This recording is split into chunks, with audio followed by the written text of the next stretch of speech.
So I am very pleased to be sharing the stage with two very talented Brooklyn-based artists, Marc Da Costa and Matthew Niederhauser, who will be presenting two works to you, Tulpamancer and The Golden Key. A quick note about the works. Both are using AI in very interesting ways to promote new forms of interactivity with immersive storytelling. I had the pleasure of seeing The Golden Key at South by this year. It won the jury award, right, for XR Experience at South by, which is a pretty huge accomplishment, so congratulations. And Tulpamancer is more of a kind of one-on-one VR machine learning experience where you feed your dreams into a system and your memories, and it creates a very personalized dreamlike world for you to experience. Whereas The Golden Key is a collective, participatory, immersive experiences that you feed prompts into a system that generates an ongoing fairy tale. So both are equally interesting, and I'm really excited to get into that tonight. So the plan for the next hour or so, we will listen to a presentation from these two, followed by a moderated panel discussion with us three, and then we'll kick off the questions from you. Et si vous voulez demander des questions en français, pas de souci, je peux faire des traductions live pour Mathieu et Marc. Et voilà, c'est tout. Thank you so much. Thank you so much.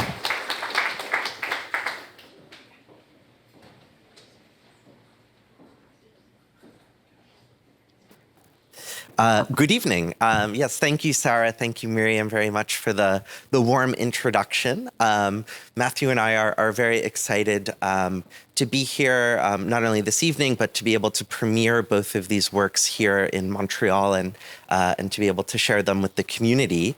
It's been really an incredible, I think, experience for us working with everyone here at the PHI Centre, and we really want to give our heartmost felt thank you for the really excellent collaboration and teamwork and faith that everyone placed in us. So it's a great honor to be here. So maybe we'll start with some words of introduction about ourselves, and then we would like to take the time that we have during our presentation to both speak about the two works that we're presenting here, Tulpamancer and The Golden Key, but also to put them in a little bit of context of the sort of artistic and creative collaboration that Matthew and I have had over the last year and a half or so. So I'll just quickly introduce myself. So I'm, again, Marc Da Costa. I'm an artist and anthropologist. A lot of my work deals with archives and engaging with history and archives, and really with a focus on how they structure and shape the ways that we experience the world around us. Are you sure you don't want to do it for me? I'm sort of interested now. No, we're supposed to be up here. The only thing I caught from Miriam is that we're up here to box. So in that introduction, I am Matthew Niederhauser. I'm an artist and educator. I grew up taking apart computers, have been interested in artificial intelligence ever since I've watched my first sci-fi movies. Spent about a decade working as a photojournalist and cinematographer while based in China.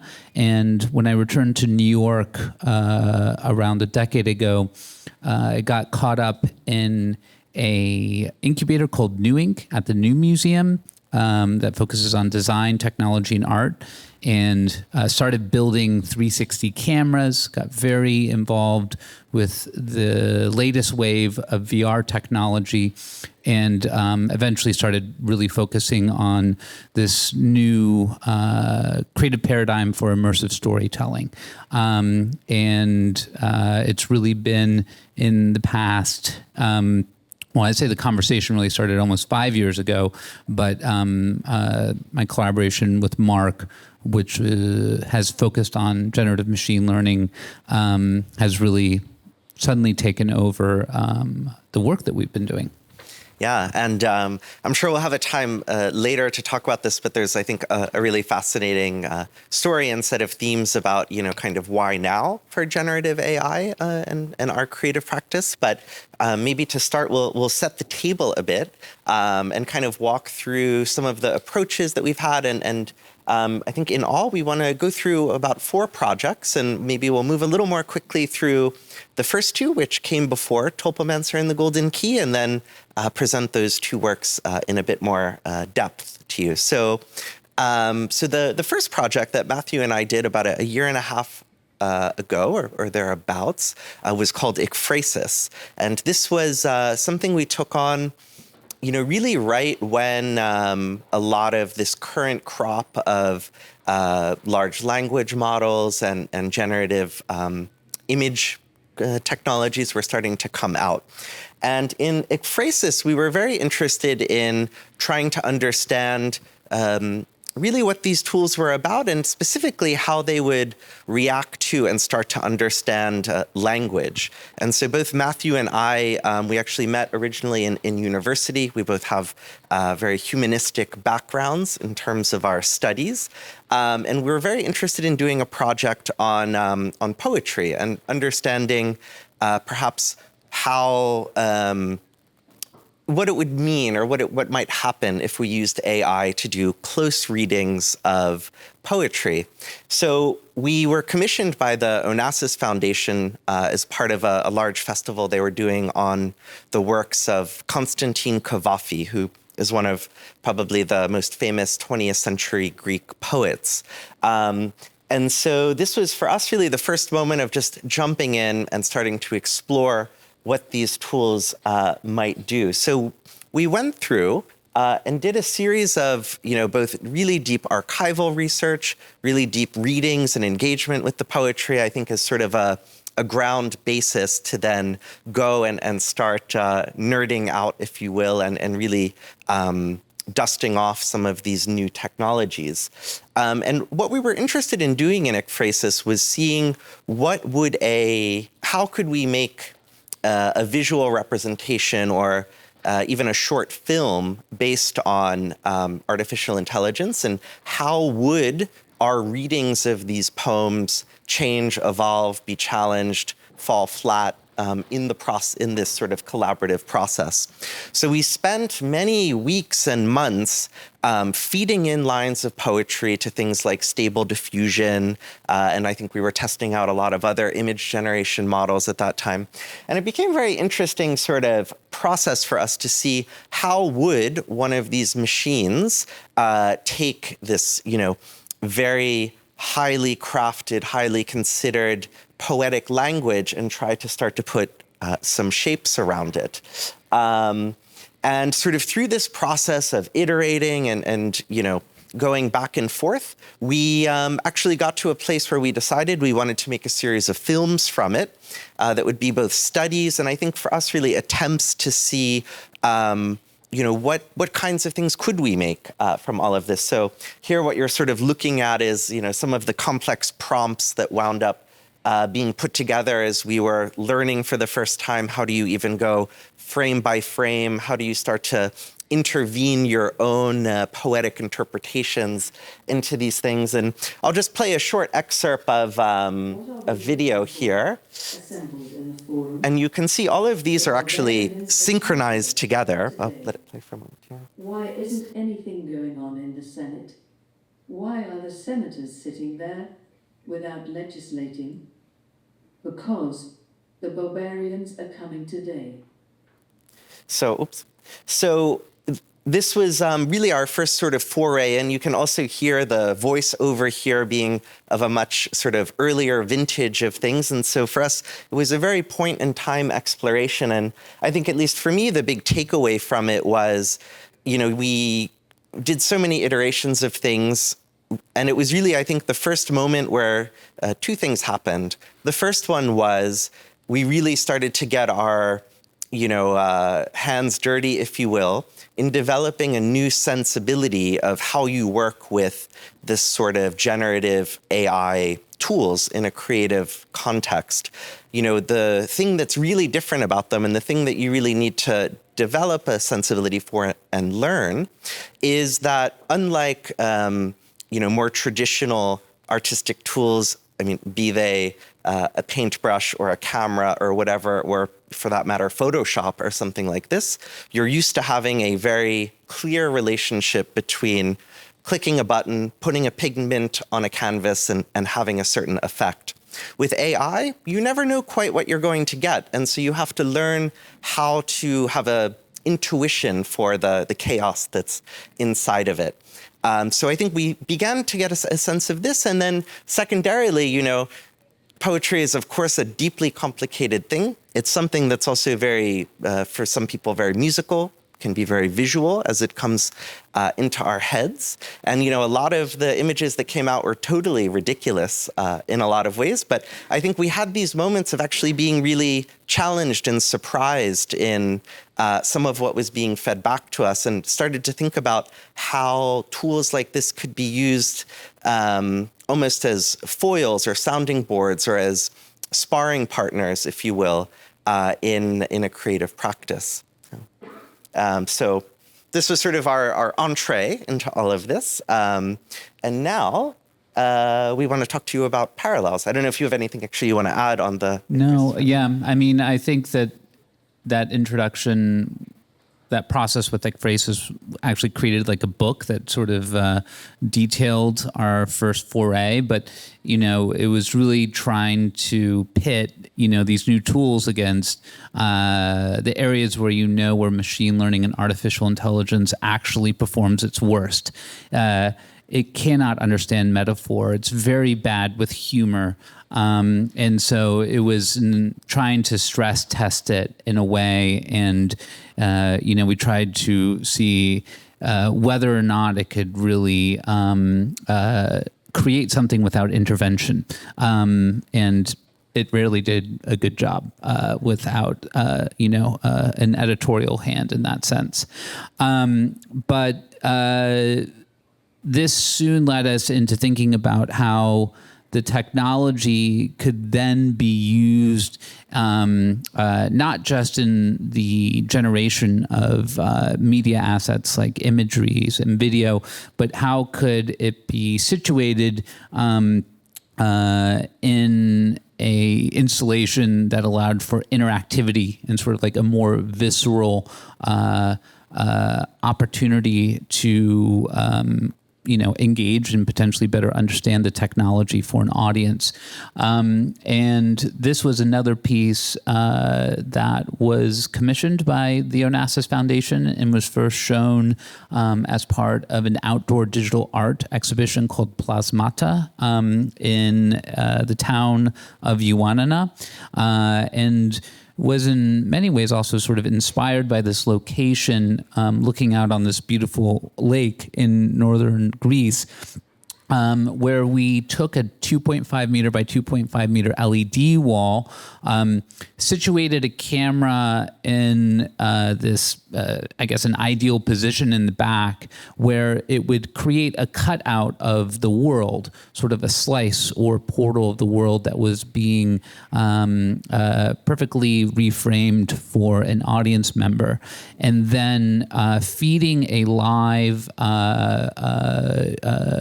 video stream into a computer that was then doing a live interpretation or decoding of the landscape using a large number of filters, or fed through Stable Diffusion with a large number of prompts that were based off of research on art historical styles from the region, and also some crazier ones that went on after midnight, and became this way for an audience to really encounter how machine learning is starting to analyze and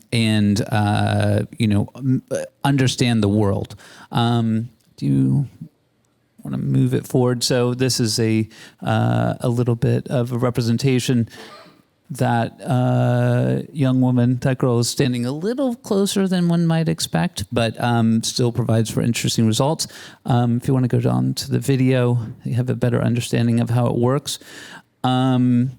but this piece proved to be like an audience favorite. It sort of allowed people to play with it. It was very purposeful in separating the person from viewing themselves. Sort of became like a fun mechanism in terms of like the UI of the entire piece, but would catch sort of the imagination of these audiences, and in some ways, helped sort of point toward how some of these machine learning models, especially the machine vision aspect of it,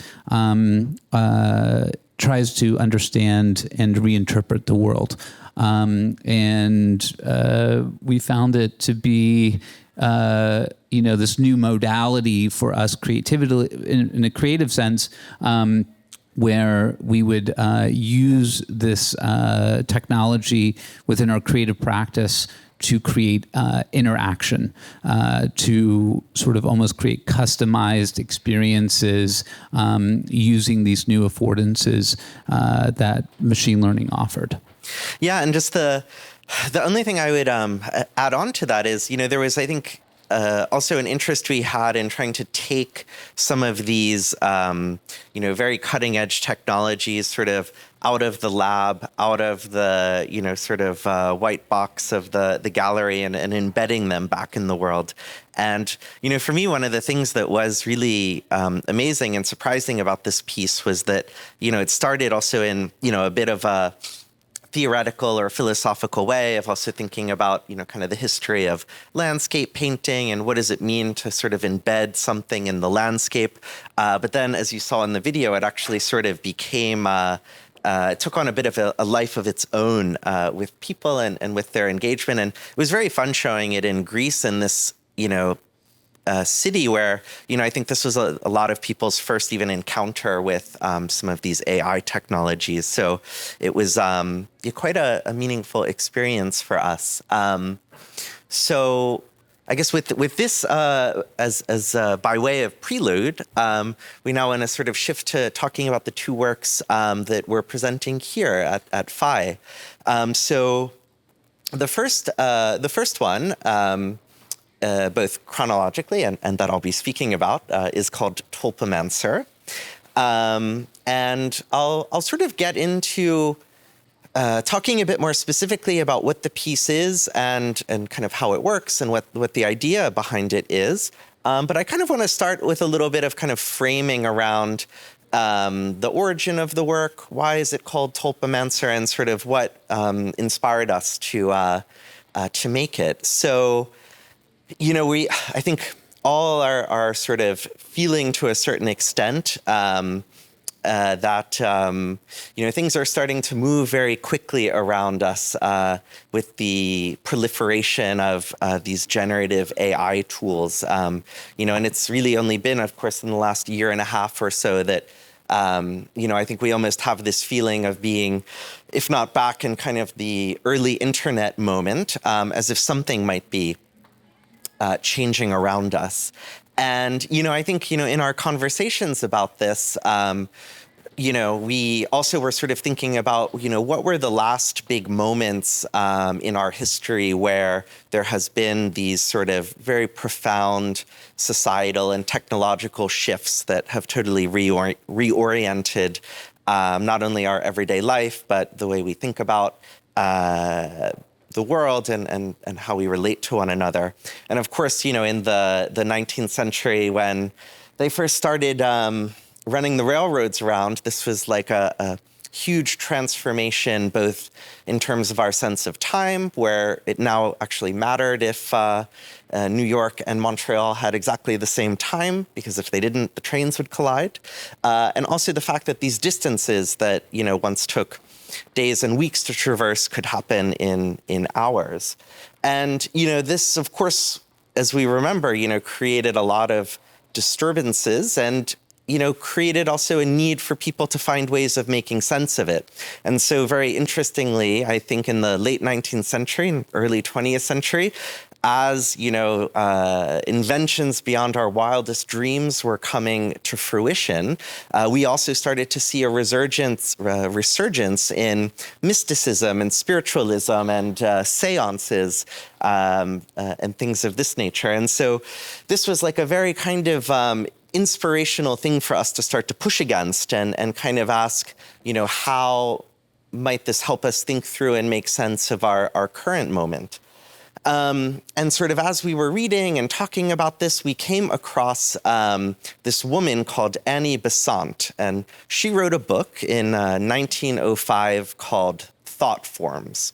And in this book, Thought Forms, the idea of a tulpa is very prominent. And basically, this book is one of the founding documents of a philosophical school called Theosophy. And then in Germany, it became Anthroposophy and sort of was an extremely popular sort of avant-garde way of looking at the world at the time. And the basic idea of the tulpa is that actually thoughts, the things that we feel and experience, are real. They actually exist somewhere off in a fourth dimension or a astral plane, if you will. And so this sort of group of people, so again, this book came out around 1905, they were very active in trying to bring kind of a scientific rigor to this more spiritualistic and mystical worldview. So they went through these experiments and were trying to actually paint and represent these thought forms. And interestingly, this book and this whole sort of school of thought was, and this is a kind of a history that isn't told that often, but it was actually very influential in the emergence of abstract painting. So people like Mondrian and Kandinsky and Hilma af Klint all owned this book in their library, were all very involved in this sort of way of thinking and dreaming. And I think the history of modern art kind of tends to erase some of this in favor of more formalist ways of accounting for the shifts. But I think it was something for us that was very interesting to sort of dredge up in a bit. And, we wanted to do something thinking like, okay, how could we take this kind of context and create a work around it? So going back to the 1980s, we were thinking this was like the last time when AI was, and VR for that matter, were really surging in popularity and mythology and at the top of mind. So we imagined a world where there was an alternative history for AI. And in the 1980s in East Germany, where these ideas were also had some popularity, there was a sort of mysterious computer scientist who made this Tulpamancer software. And as our story goes, this was a sort of project that was made in the late 80s, and the Berlin Wall fell, it was packed up, and we've only rediscovered it recently and are presenting it here. So this by way of introduction, I will now actually explain to you what the what the work is. I wanted to build the suspense first. So Tulpamancer itself, we call really sort of an immersive AI experience of a machine that's trying to get to know you. So for us, the scenography and the world building around this work are really important because we want audience members to start to really become involved in this world. So at its most simple, Tulpamancer is an installation, and audience members come into this old laboratory that we've restaged, sit down at an old 1980s computer, answer a series of questions about your memories about the past, your thoughts about the future, experiences from the very recent past. And out of this, a VR experience is custom generated just for you.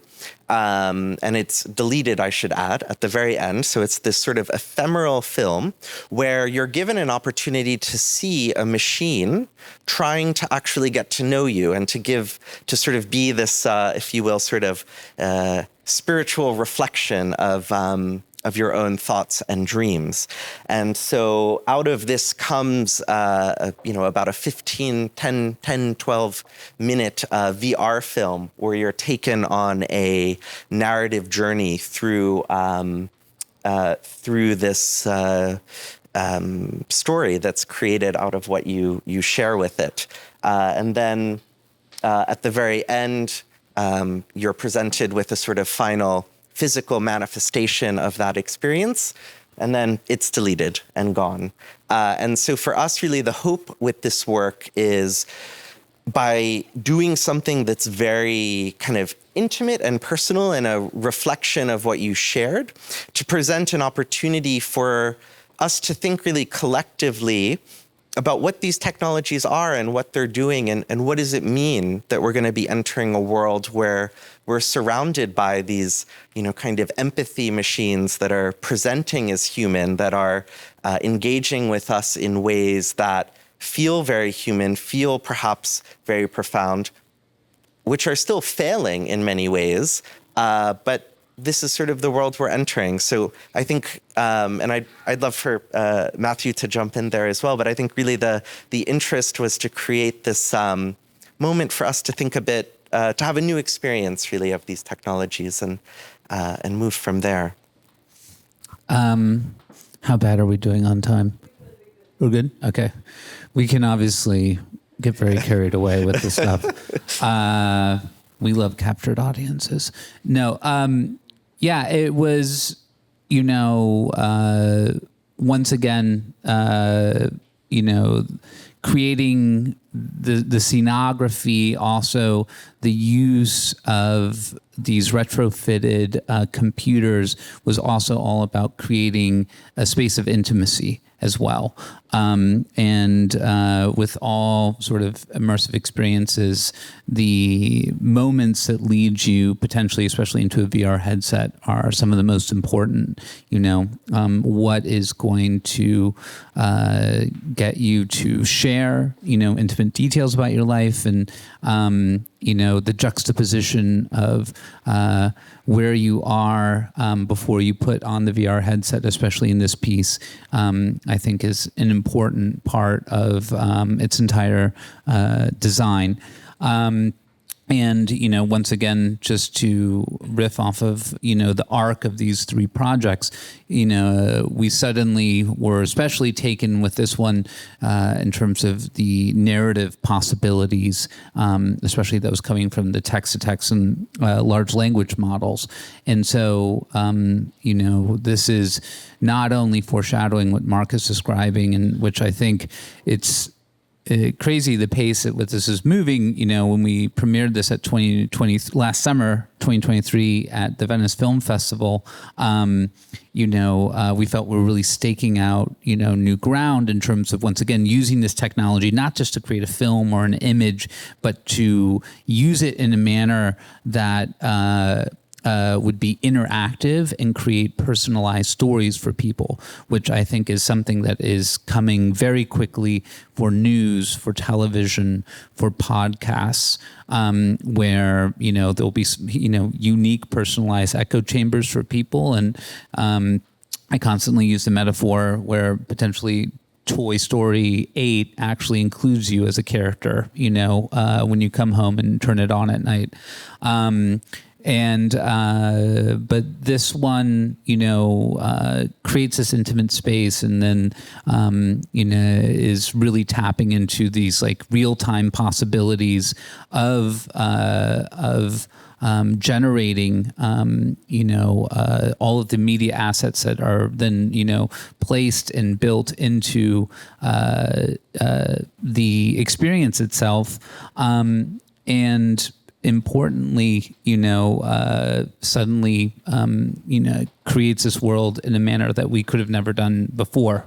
And as artists, this is like sort of new territory for us in a huge way, where we're designing and architecting a system that we then sort of step away from and is then sort of without a net being used with an audience.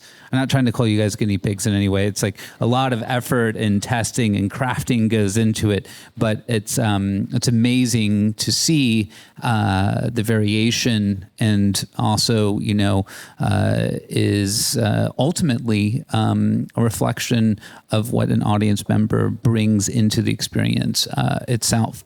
And so we'll quickly talk about the last piece, the golden key. Maybe I'll just take the clicker from you this time around.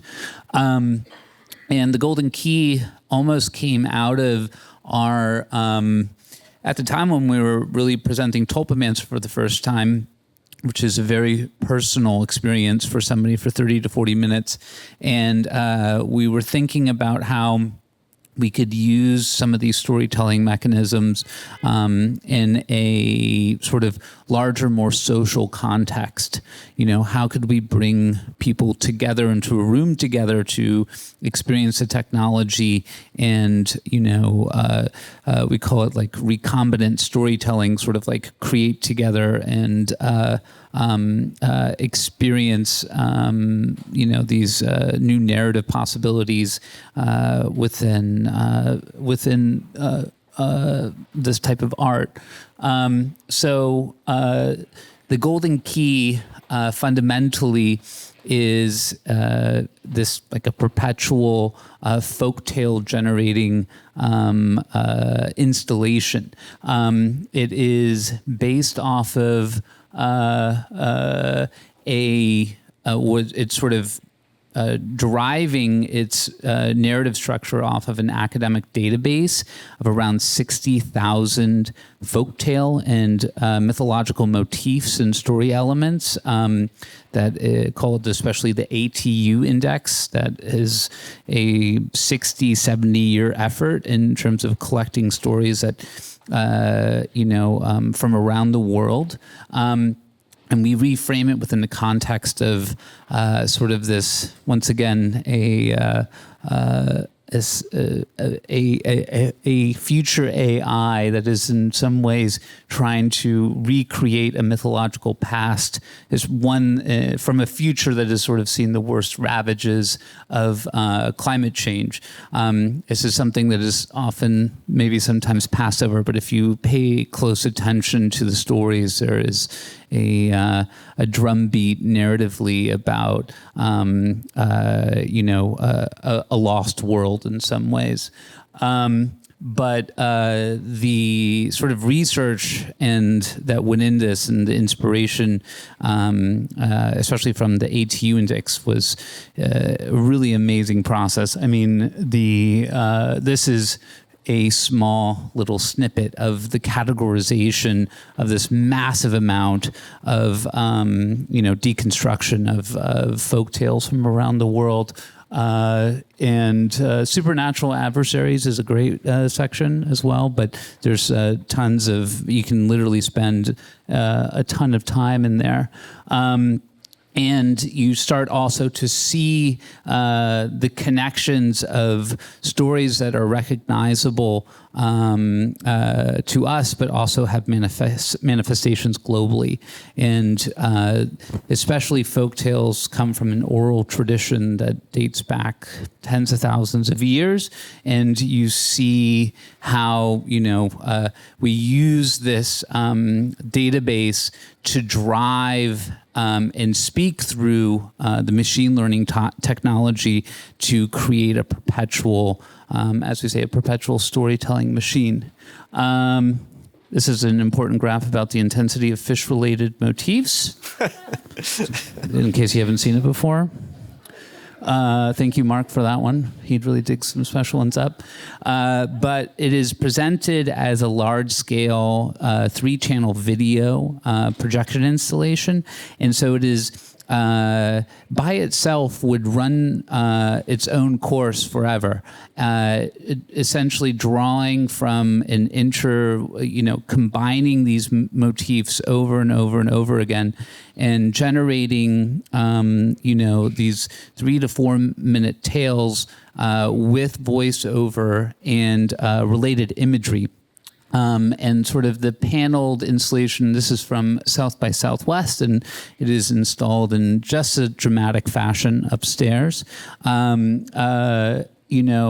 Allows for sort of, it sometimes can read like a graphic novel, it can sometimes read like a murals in a church, but presents this sort of like subjective way of like looking at it and interpreting all the different representations and the imagery as it's combined, or as it matches up to the story. But the audience comes into play. These are some of the questions, but the audience is invited, and they're a little bit obscured in this photo, to walk up to these computer consoles and insert their own story elements. And those elements are then processed into the system alongside of the motifs, and to create new folktales and myths. And so the audience is invited into that myth-making process. And we have also sometimes put along the side references to all of the motifs, or sort of to potentially inspire some stories. And when you guys do it upstairs, highly suggest the more you put in, the more you'll get out. And it's a really sort of amazing to see how different audiences interact with it and start building stories together. Once again, this is us trying to find new ways of using the technology to create these interactive artworks, and stands in juxtaposition to the Tulpamancer in terms of like creating a space for this type of engagement, as a group, and working together to play something out. Yeah, no, absolutely. And I think, because of what is going on with AI now, which is such sort of a thing embedded with myth and charged in these ways, it was a theme we were very interested in exploring. And maybe now would be a good moment for us to open up our moderated conversation. So thank you for that somewhat short presentation of these works. Thank you, too, for holding it down. I'm back. I want to share a personal anecdote from my experience with Tulpamancer, because I acknowledge that most of you haven't experienced the work yet. But just to give you an idea of the degree of personalization that the AI enables from the experience, Tulpamancer, or the Tulpa, prompted me to enter my earliest childhood memories into the system. And I described in very great detail how in my childhood bedroom, when I was lying on my bed, I could see a reproduction of a Van Gogh painting. Real Van Gogh paintings are too expensive. And I was describing it in great detail. And my personalized experience that was produced for me had a very specific Van Gogh aesthetic filter across the entire film. And I found that quite remarkable. And so, and I think it's really interesting to think of the power of world building that you are both able to create in these two works. And one of the things that I find the most interesting about your practice is that you both have a background in anthropology. And I want us to put our anthropology hats on and talk a little bit about myth making and AI. As we see that, specifically in the Golden Key, we're looking at a lot about how myth making and AI can possibly intersect to invite people to dream in new ways. So I want to unpack that a little bit. Like, what can we learn from AI to help us dream new dreams? But also, I think there's an interesting dichotomy there where AI can often seem, or technology can seem to have kind of godlike, myth-like powers. So what is the connection there, and how does that kind of factor into your creative process? Well, I think actually AI is such a great case study, I think, in a lot of respects, to see the ways in which these deep narratives and deep sort of mythological ways of making sense of the world are actually functioning. So, I mean, we, both Matthew and I are very big fans and consumers of science fiction stories, and we're maybe a bit of outliers in that regard. But these are motifs that really permeate, I think, our zeitgeist and cultural imaginary when it comes to AI. I mean, we can think of The Terminator or 2001: A Space Odyssey, or all of these touchstones, these sort of stories and visuals that, inform the way we make sense of, of these technologies and the world around us. And I think, we were very interested in the Golden Key, specifically, I think, in zooming into the question of myth and the question of myth in relationship to technology. Because, I think really one of the big risks and concerns we have right now is that, this technology is moving very fast.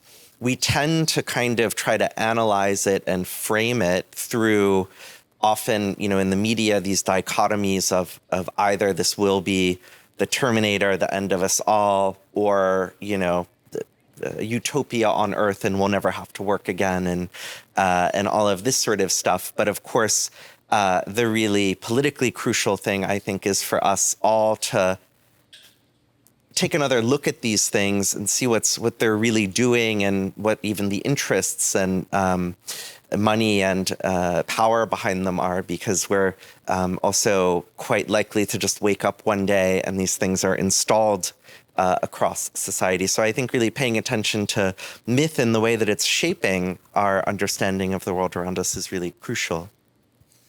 I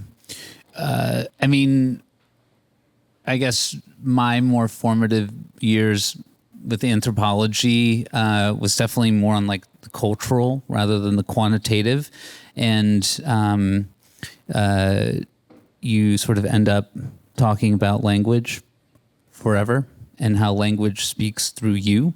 And that is where, these large language models really get me and sort of come to life, I think, especially in Tulpamancer and the Golden Key. I feel that language animates us. It brings meaning to the world for us. I think it's a magical moment that I can speak and then you magically all sort of understand me, or some way of looking at the world, like understand or interpret what I'm saying. And that is going to become increasingly mediated by artificial intelligence. And that is sort of what these projects are looking at, especially that recombinant, or making it more visible actually through these projects. Or as I said, we keep saying, like, how is a computer going to try to get to know you? How do we end up anthropomorphizing them? How do they, in the same way, I talk to my cat more than my computer, but I might end up talking to my computer more. I might end up having a deeper relationship with it. And large language models, and the major revolution in terms of how neural networks have worked through these, the transformer papers, have created a complexity that is really hard to understand still, and we're still processing. And so it is close to the complexity of our own, cerebral cortex to a certain extent, and creates very compelling written language. But when that starts becoming more and more what we consume, and more sort of like actually starts speaking through us more than us speaking to each other, it's a really interesting inflection point for culture. and for like creativity, whether it's writing or image making or other artistic practices. But fundamentally, the language part is like spooky for me. And, and that actually goes back to Tulpamancer as well. Like the tulpa is originally a Buddhist term as well before, Annie Besant. It's sort of, if you could meditate hard enough, you could manifest an entity that you could speak to. And it's sort of uncanny. And I often bring this up a lot, that machine learning is actually just a massive amount of computational power concentrated on the entire corpus of digitized writing, let alone all of the best and worst of humanity on online forums and blogs. And then suddenly you have something that you can speak to and is still uncanny and not quite human. And it's our strange digital twin right now. And especially in terms of thinking about language. I don't think it has spirit. I still think it's stochastic, but it is really has changed how, I think our creative practices have turned. And I really appreciated the prelude with a bit of historical context. And I think that could be a really interesting jumping off point, what you just said, Matthew, to think about the future a little bit. And lately I've been thinking a lot about the genreification of AI art.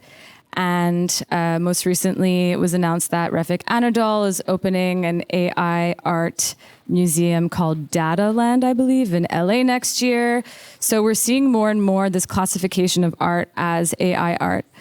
I'm really curious to know what your thoughts are on this, but also how you envision AI having a long-term impact in the art world or just on digital creativity in general. Personally, I think there's a bit of a risk in the genreification of AI art because I think the risk is that it can potentially sort of fetishize the tools and the technologies in a way that can kind of efface perhaps like the artiness of it, if I can say such a thing. Or the problem I think is when people become so obsessed with kind of the tooling as the frame, then the more interesting questions about how we make sense of ourselves in the world can kind of fall by the wayside. And that said, though, I think on top of that narrative, we also sort of hear critiques that AI can never be art because it's made by machines and it's not, and art is made by humans.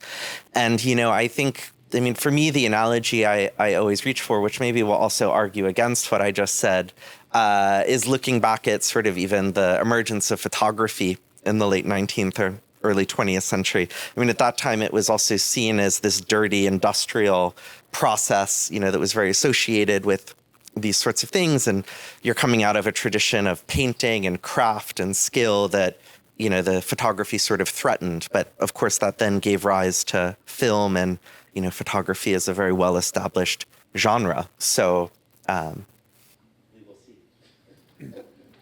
It's coming. I mean, I could talk all day about art, and I'll know it when I see it.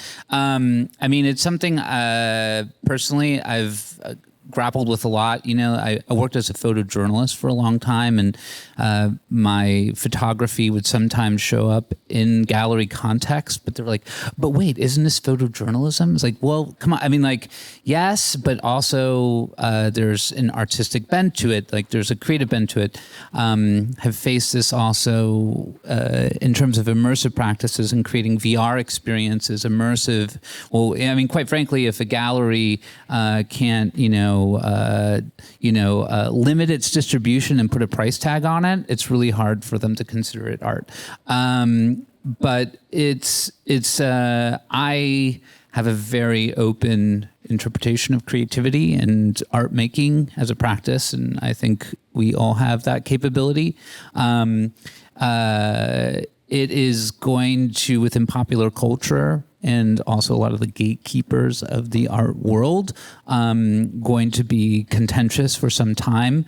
I think you're seeing a lot of preludes to, what is the difference between commercialization, especially of not just AI, but also like immersive or experiential, and we might consider the worst end of it being a Van Gogh projection installation, which, is delightful to some things, or the best end of the spectrum, the Centre PHI, of course. Thank you for showing our work in this context.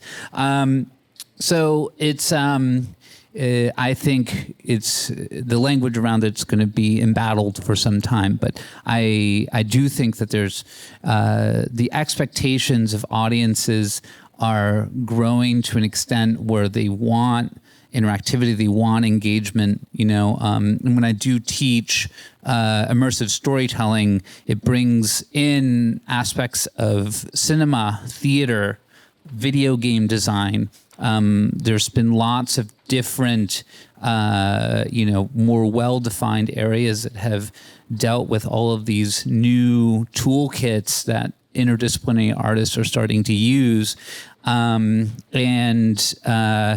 AI is going to be right in the middle of it. You know what I mean?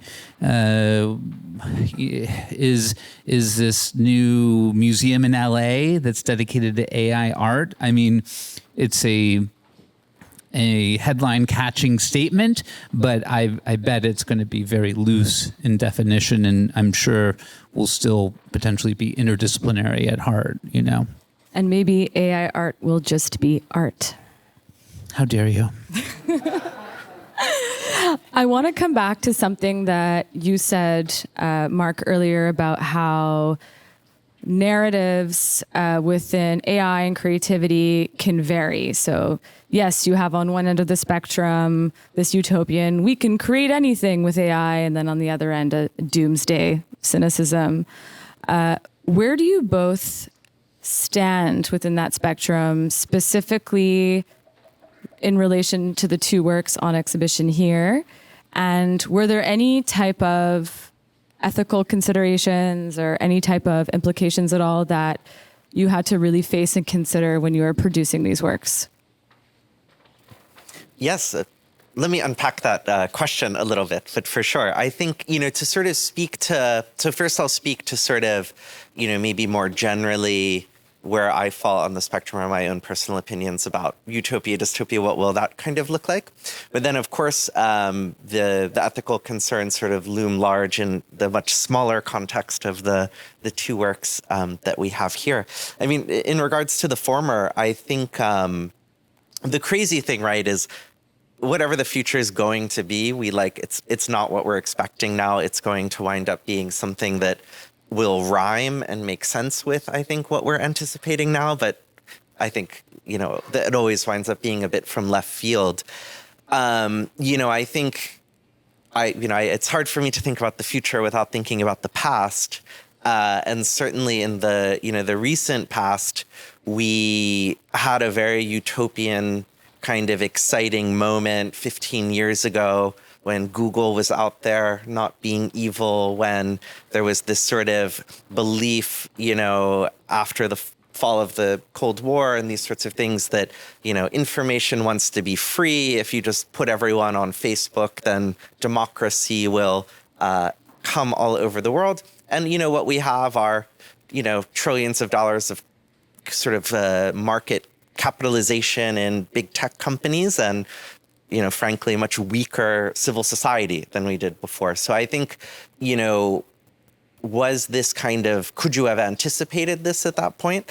I mean, maybe you could have when you sort of look at the very individualistic ideologies also that were behind all of these things. But I think, if we're not careful now with the ways in which the sort of AI future is being governed and rolled out, then we may find ourselves in even a worse position. All of that to say, this stuff is very new, and a lot of the work that Matthew and I are doing, is really as artists trying to sort of throw ourselves against the wall a little bit and see, what are these things? Like, what do they mean? What can they be used for? What's really going on here? When we premiered Tulpamancer, it was in the summer of 2023 at the Venice Film Festival, and it was right in the middle of the Hollywood strikes then. And, this created a lot of, I think, very interesting conversations. The economic impact of these technologies is entirely real and going to be quite profound. I mean, you have entire sections of middle-class societies in places like the Philippines where people are employed doing animation and architectural rendering and all sorts of jobs that will go away because of these technologies. And this is something we need to, acknowledge and get ahead of and sort of, be eyes open about, and again, the studios, Hollywood studios also would love to pay their actors only once and get rid of their writers and these sorts of things. And so the economic and social things are huge. And of course, the environmental impacts of these technologies are also very profound when it comes to the fact that basically there's a new country that, has come into the world given the amount of electricity that all of these models need to be trained and deployed. So it's, I don't want to say overwhelming, but I think something that we're really trying to create contexts for people to engage with and think through while doing it, in as responsible a way possible. Yeah, definitely always one of the hardest questions. And, I personally believe is like a moment that artists and also, quite frankly, anybody in the creative industry is not a time to retreat, and I have gone back and forth a lot. And once again, I'll even go back to my photography days. Like, I know my imagery is caught up in stable diffusion somewhere. And I feel that, our entire system of copyright as it stands right now is being completely just sort of run over. How do I feel about the New York Times suing OpenAI? Well, the New York Times gave me horrible contracts for a decade where they took copyright over all of my photos from an article for $250. And now they want OpenAI to pay $45,000 per article. And I'm not going to see any of that. So I don't feel too sorry for some of the legacy. I just maybe have a chip on my shoulder. Slight bias. Gotcha. But I already got. But, there are some artists, especially in the illustrative worlds, who have like very specific looks and techniques, and I don't have like the legal framework for how to compensate them, or even if they have put in the forms to retract themselves from being used in training data, does not change the fact that their livelihoods are fundamentally going to change. It's going, voiceover artists, things like this. It's like it's going to be disruptive fundamentally, but this technology is not going to go away. It is also like an amazingly powerful and potentially democratic tool for the creation of media, and an amazing part of an artist toolkit now. And so I don't know. I mean, it's like, how do you want to impede that innovation? Certainly you want to hopefully find a way to step up to the extractive, profit models that a lot of are being enacted right now. And I find it very, it's unsettling. It's like, I feel, I wake up on different sides of the bed about it a lot. But I do know that I, as an artist, want to engage, and I want to create pieces that also show how the technology is working and showing new possibilities. It has fundamentally changed how I feel about a creative act. And so I do know I still want to continue to engage with it. And then there is, of course, an entire other ethical side as well, which is biases within models, like the representation or how language is associated with images. It's something that we had to address, especially in terms of visualization and like the golden key, and how does, a lack of initial diversity that came out of the work and like the prompting that we were creating, and how could how do we as individuals, as two white males, also potentially interpret diversity in the first place or try to create it within these systems? So it's a quagmire, but it's one that we're trying to move through and feel needs to be moved through by artists, by creators, and not just to be left in the hands or defined by, the technology companies behind a lot of these. Absolutely. And I think that artists also have a certain responsibility too. And as AI continues to permeate culture, we need to be more and more aware of these ethical considerations. And also, it's good for us to gather like this on stages and to have these conversations too in front of everyone. Thank you so much for both being here today. You have until January 12th to see the works. I would highly recommend it. I want to give another shout out to Erin Santiago, who's in the room with us, the technical director of these works, Onassis Onyx in New York, PHI Centre, Centre PHI, of course. And I hope you all enjoy the works when you have the chance to see them. Thank you. Thank you, everybody.